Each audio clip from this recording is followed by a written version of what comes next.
ABC limited जो अपनी consolidated financial statement prepare करता है 31 मार्च को हर साल, ठीक है।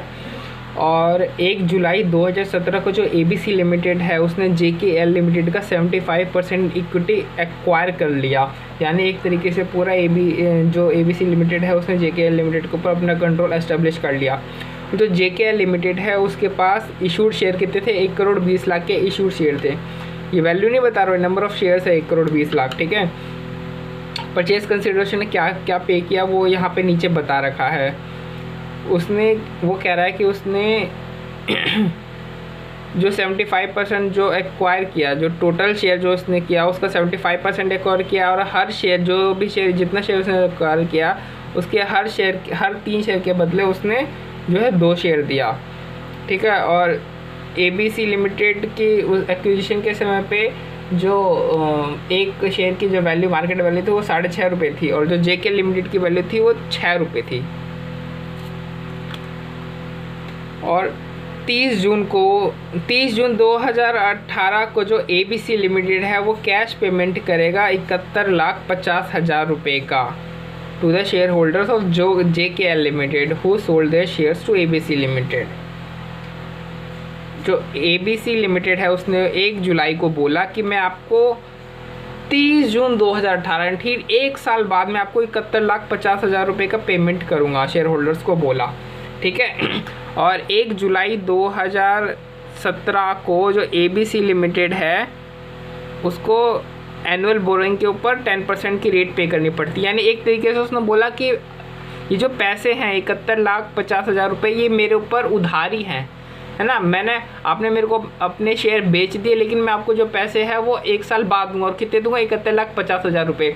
और एबीसी लिमिटेड अगर कहीं से अगर उधारी लेता तो उसको 10% की ब्याज पे वो जो है उसको ब्याज 10% की ब्याज पे चुकाना पड़ता। तो यानी अगर वो एबीसी लिमिटेड 1 साल बाद 71,50,000 रुपये पे चुका रहा है और ब्याज की दर 10% है, तो मतलब अभी उसके पास कितनी उधारी है? तो हम इसे डिवाइड कर देंगे 71,50,000 इंटू 1/1.10, यानी अभी की प्रेजेंट वैल्यू निकल आएगी। इसके ऊपर आप 10% जोड़ोगे तब 71,50,000 1 साल बाद जाकर के बनेगा, ठीक है। यानी हम एक तरीके से ये मान के चल रहे हैं कि इसने अभी उधार ले लिया है उससे, शेयर होल्डर से। और जो एबीसी लिमिटेड है वो 2 साल बाद यानी 30 जून 2019 को पेमेंट करेगा 3 करोड़ का शेयर होल्डर्स को, ठीक है। ये घोषणा करता है वो 1 जुलाई को ये घोषणा करता है कि मैं 2 साल बाद यानी 30 जून 2019 को 3 करोड़ का पेमेंट करूंगा। जो पेमेंट है ये कंटिंजेंट होगा कि जो भी आपकी ग्रोथ होगी उसको देख करके हो जाएगा। खैर फिलहाल मैं मुद्दे की बात है कि जो कंटिजेंट कंसिडरेशन जो पे करने की बात करें, जो 2 साल के बाद वो पे करेगा 3 करोड़ रुपये, लेकिन उस 3 करोड़ की अभी जो कंटिजेंट कंसिडरेशन है 3 करोड़ की, उसकी अभी की जो फेयर वैल्यू है वो है 2.5 करोड़ रुपये, ठीक है। और 1 साल बाद यानी एक्विजिशन के 1 साल बाद इसकी फेयर वैल्यू हो जाती है 2 करोड़ 20 लाख रुपए हो जाती है, घट करके 2.5 करोड़ से। अब ये कह रहा है कि ये तो सिर्फ परचेज कंसिडरेशन के हमने वो देखे। अब फिर आगे ये अलग दूसरी चीज़ें बता रहा है कि जो जेकेएल लिमिटेड है उसकी बुक्स में जो कैरिंग वैल्यू आ रही है उसके नेट एसेट्स की वो 6 करोड़ आ रही है, और उसकी जो फेयर वैल्यू है नेट एसेट्स की वो है 7 करोड़ रुपया। जो डेफर्ड टैक्स रेट है जो टेम्पोररी डिफरेंसेस पे अप्लाई होगा वो 20% अप्लाई होगा। हमें गुडविल की इम्पेयरमेंट कैलकुलेट करनी है कंसोलिडेटेड फाइनेंशियल स्टेटमेंट में कि गुडविल की जो इम्पेयरमेंट है वो कितनी है बाय अंडर बोथ मेथड्स। फिर एनसीआई के जो दोनों मेथड होते हैं ना कैलकुलेट करने के, फेयर वैल्यू मेथड और net proportion asset net asset method, इन दोनों मेथड के अंतर्गत हमें गुडविल की इम्पेयरमेंट वैल्यू कैलकुलेट करके बतानी है। और गुडविल कितना इम्पेयर हो रहा है? 10% of its total computed value पे जो है गुडविल वो इम्पेयर हो रहा है 10% से। अब हमें ये बतानी है कि हमें सॉल्यूशन क्या करना है हमें। तो सबसे पहले आप यहाँ देखो, एबीसी लिमिटेड ने एक्वायर किया जेके लिमिटेड का 75%, और बदले में क्या दिया? परचेज कंसिडरेशन की बात कर लेते हैं। कैश दिया, ठीक है। कैश एक्चुअली क्या कि इसने दिया नहीं है, इसने बोला कि मैं आपको 1 साल बाद दूंगा, 10% के ब्याज से दे दूंगा। तो मतलब अभी इसकी प्रेजेंट वैल्यू क्या होगी? 65 लाख, यानी एक तरीके से ये अभी 65 लाख देने की बात कर रहा है। डेफर्ड कंसिडरेशन कुछ है नहीं, ऐसा ट्रांसफर कुछ है नहीं। शेयर्स, हाँ, ये कितने इशू कर रहा है, ये कह रहा है कि आपके जितने शेयर्स मैंने लिए हैं उसके हर एक 3 शेयर के बदले में मैं आपको 2 शेयर इशू करूँगा। तो एक जेके लिमिटेड के टोटल शेयर 1,20,00,000 के हैं, 1,20,00,000 टोटल शेयर्स हैं, उसमें से इसने 75% एक्वायर कर लिया, यानी टोटल इसने इतना एक्वायर कर लिया। और एक ये हर 3 शेयर के बदले 2 शेयर देगा, ठीक है। और इसकी इस समय जो मार्केट वैल्यू चल रही है यहाँ पे आप देखो, एवीसी लिमिटेड की 6.5 रुपये चल रही है, यानी इसने इतने शेयर लिए, इतने शेयर इशू किए और हर शेयर की वैल्यू 6.5 रुपये है। तो मतलब इसने कितने रुपए के शेयर इसने इशू कर दिए, इसने कर दिए 3,90,00,000 रुपए के शेयर इशू कर दिए।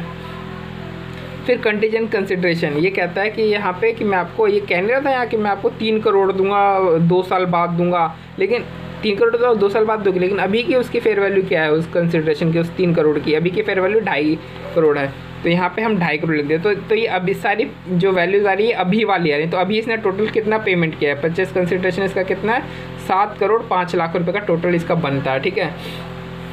अब आप ये देखो, अब हम गुडविल या गेन और बार्गेन परचेस निकालने की कोशिश करें तो पीसी हमने 7,05,00,000 यहाँ से हमने उठा लिया, 7,05,00,000 पीसी। ये फेयर वैल्यू मेथड है, ये नेट एसेट मेथड है। तो एनसीआई की फेयर वैल्यू क्या होगी, एनसीआई की फेयर वैल्यू क्या होगी, अब देखो एनसीआई की फेयर वैल्यू मेथड से एनसीआई की फेयर वैल्यू क्या होगी। तो हमने कितना 75% एक्वायर कर लिया था और 25% बचा था बाकी लोगों के पास, तो 1,25,00,000 जो शेयर्स है उसका सिर्फ 25% ही एनसीआई है, बाकी तो हमने एक्वायर कर लिया है। और 25% का जो ये क्या है, ये नंबर ऑफ शेयर्स हैं जेकेएल लिमिटेड के, जेकेएल लिमिटेड के पास इतने नंबर ऑफ शेयर बचे ना, अब उसकी वैल्यू कितनी है इसमें बता रखा है कि 6 रुपये इक्विटी शेयर की वैल्यू है जेके लिमिटेड की, तो गुणा 6 कर दिया, यानी 1,80,00,000 निकल गया। और नेट एसेट्स मैटर से निकालते तो नेट एसेट्स की वैल्यू कितनी है, 6,80,00,000 और उसमें एनसीआई की प्रोपोर्शन है 25%। और तो वैल्यू की नेट एसेट मेथड से कितनी होगी, 1,70,00,000। अभी 6,80,00,000 कैसे आया ये अब मैं आपको थोड़ी देर बताऊँगा, इसको होल्ड करके रखना, ठीक है। तो हमने पीसी की वैल्यू यहाँ से ले ली, एनसीआई की वैल्यू हमें यहाँ से आ गई, fair value method net asset method से हमने डाल दिया प्रोपोर्शन करके। अब नेट एसेट्स निकालते हैं, नेट एसेट्स कितने का आ रहा है, इसमें लिखा हुआ है कि कैरिंग अमाउंट तो 6 करोड़ है, बट जो फेयर वैल्यू है 7 करोड़ की है, तो ठीक है 7 करोड़।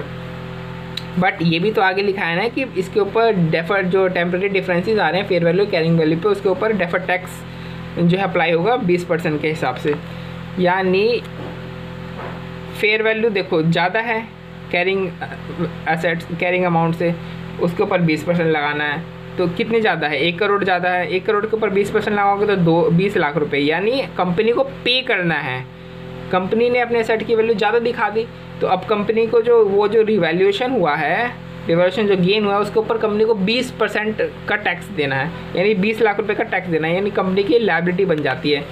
यानी अगर मैंने इसके नेट एसेट्स एक्वायर किया तो उसके डीटीएल भी तो मैं एक्वायर करूँगा ना, यानी लायबिलिटी इंक्रीज़ हो गई है ना, तो नेट एसेट्स क्या हो गए, डिक्रीज़ हो जाएंगे।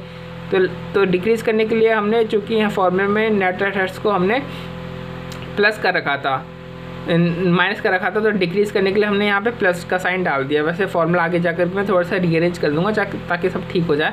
तो यानी नेट एसेट्स कितने की आएगी, 6,80,000। तो वो जो बोला था ना आपको एनसीआई में कि 6,80,000 होल्ड कर, तो ये नेट एसेट्स में यहाँ से आया 6,80,000। तो क्योंकि नेट एसेट्स इंटू 25% होता है एनसीआई का जो वैल्यू होता है प्रोपोर्शन, है ना, तो यहाँ से आया 6,80,000 net assets.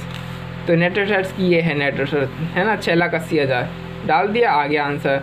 Fair value method से आ रहा है 2,05,00,000 और नेट एसेट मेथड से आ रहा है 1,95,00,000 और फेयर वैल्यू से 2,05,00,000। अब हमें गुडविल है, गुडविल की इम्पेयरमेंट निकालें 10% की, तो गुडविल कितनी आ रही है आप ये देखो, गुडविल आ रही है, इसमें आ रही है गुडविल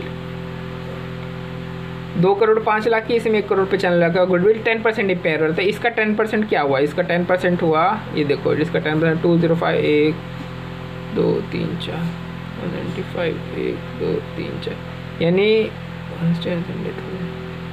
19,50,000 गुडविल इसमें एम्पेयर हो रही है और 20,50,000 गुडविल इसमें एम्पेयर हो रही है। यही है देखो आप यहाँ पे, वो ये ना ये 1000 में फिगर है, इसलिए ये अमाउंट इस तरीके से यहाँ पे लिखा हुआ है। तो बाकी हमने क्या लिखा, हमने कंपटीशन ऑफ गुडविल एम्पेयरमेंट हमने निकाल लिया। तो कंपटीशन ऑफ गुडविल एम्पेयरमेंट निकालने के लिए सबसे पहले हमने गुडविल निकाला, और गुडविल निकालने के लिए हमने पीसी निकाला और एनसीआई निकाला अलग अलग मेथड से। इन सभी इन्फॉर्मेशन का यूज़ करके हमने पीसी निकाला और एनसीआई निकाला, और आखिर में हमने जो है गुडविल की एम्पेयरमेंट वो कंप्यूट कर दी।